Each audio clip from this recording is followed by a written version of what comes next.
She wanted a war? She got a 20-ton war machine.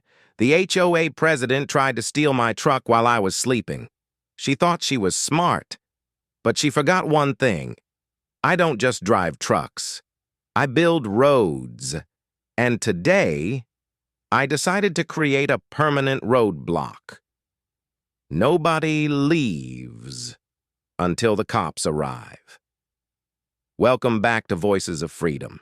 There is nothing lower than a predatory towing company. They steal your car and charge you to get it back. But what happens when they mess with a retired heavy equipment? Operator? Question of the day.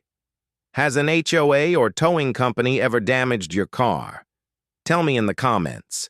Hit that like button if you love seeing heavy machinery destroy a scammer's day. Let's dig in. Meet Frank, a retired combat engineer. For 30 years, he built bridges and cleared minefields. Now he runs a small landscaping business from his large property on the edge of the suburbs. He keeps to himself. He loves two things: his dog and his pristine, vintage 1980s square-body Chevy truck. It was his father's. It wasn't just a vehicle, it was a memory. Enter Brenda, the newly elected HOA president. She hated Frank. She hated his dirty work boots. She hated his dog. But most of all, she hated that old truck parked in his driveway. She called it an eyesore. She said it looked too working class for their prestigious neighborhood. Frank's property was technically grandfathered in, meaning the HOA couldn't touch him. But Brenda didn't care about laws. She held a secret meeting and passed Rule 404. The rule stated, no commercial or vintage work vehicles allowed in driveways overnight.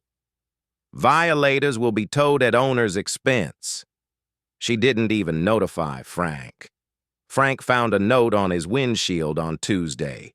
Move this junk or lose it. Frank laughed. He knew his rights. He was on private land. He threw the note in the trash. He thought that was the end of it. He didn't know that Brenda had already called her cousin, Ray. Ray ran Ray's Rapid Towing, a company with one-star reviews.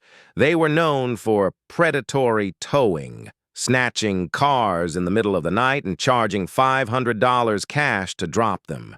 Brenda and Ray had a deal. Ray gets the towing fees, Brenda gets the ugly truck gone. It was a perfect crime. 5 a.m., Saturday morning, the world was asleep.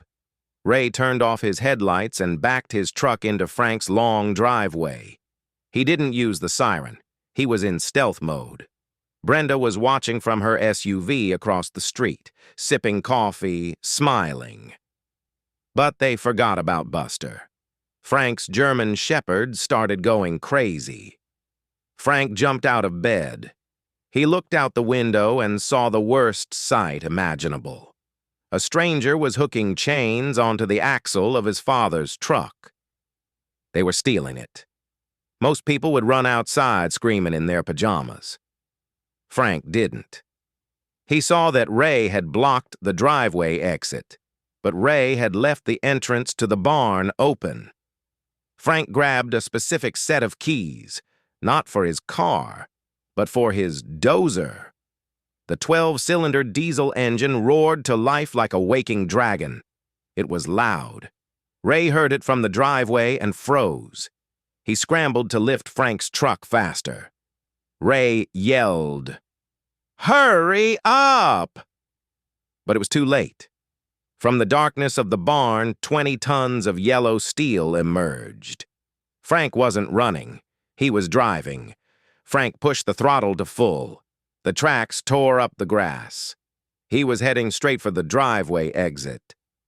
Ray tried to floor it, but he had a 5,000-pound truck dangling from his hook. He couldn't move fast enough. Frank swung the massive machine around and slammed the brakes. The bulldozer was now a steel wall across the end of the driveway. Ray was trapped. To make sure Ray didn't try anything stupid, Frank lowered the front blade. It hit the asphalt with a bone-shaking clang. He killed the engine and crossed his arms. Ray was shaking. He rolled down his window. "Move this thing! You're blocking me!" Brenda ran over, furious that her plan was ruined. She screamed up at the cab. "Frank, move this bulldozer right now! That truck is impounded! You are interfering with official business!" Frank opened the window, spat on the ground, and said 3 words. "Call the cops." So they waited. Brenda thought the police would force Frank to move. She dialed 911 and screamed, "A maniac in a tank is holding us hostage." Frank just sat there guarding his father's truck like a fortress. When the sheriff arrived, he actually laughed. He had never seen a tow truck held prisoner by construction equipment. But then he got serious. Brenda played the victim. "Officer, arrest him. He's blocking a legal tow." The officer walked over to Ray. "Son, drop that truck immediately. You can't tow a vehicle with people present on private property. That's kidnapping a car." Then the officer asked for the tow order. Ray handed over a messy piece of paper signed by Brenda. Frank climbed down and handed the officer something else, a printout of the state law. "Officer, check his VIN number. I don't think that tow truck is registered." Frank was right. The plates on Ray's truck belonged to a 1999 Honda Civic. The truck was illegal. The situation flipped instantly. Ray was arrested for driving an unregistered commercial vehicle and attempted grand larceny, but the sheriff wasn't done. He turned to Brenda. "Ma'am, did you hire an unlicensed operator to steal a vehicle from private property?" Brenda was cited for solicitation of a crime and harassment. She watched in horror as the police called a real tow truck to tow away Ray's truck. Frank reversed his bulldozer, drove back into the barn, and parked his father's truck right back where it belonged.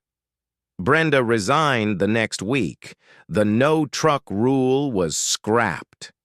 Frank is now the neighborhood hero. Moral of the story: you can bring a tow truck to a fight, but don't bring it to a bulldozer fight. Subscribe if you want to see more Karens get owned. This is Voices of Freedom.